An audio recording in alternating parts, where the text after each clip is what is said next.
Hello guys, assalamu alaikum warahmatullahi wabarakatuh. Welcome to Moraj Poultry Farm.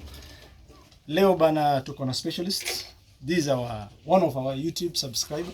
Na leo imagine ameona tu through the YouTube vile tulikuwa tumejiendeleza, yeye mwenyewe amejitolea as a volunteer, amekuja kutusaidia.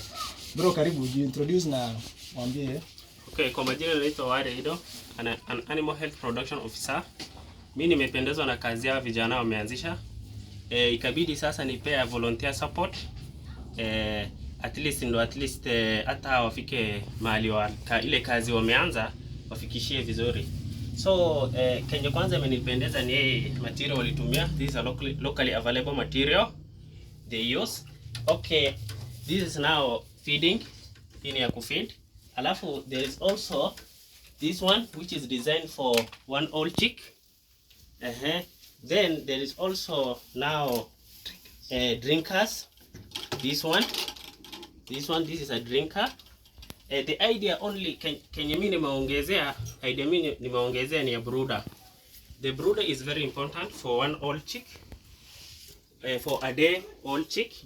Kwa sababu brooder ita accommodate you, for example wakianza 50 chicks hapa ama 100 chicks, this will accommodate. Alafu environment temperature itakuwa maintained vizuri. Lakini with the time now ikifika 2 weeks 3 weeks we will extend this brooder. Tunaanza ku expand. We will expand indo at least iweze ku accommodate, kwa sababu there is now that weight gain with time. Thank you. Please subscribe and support. Thank you.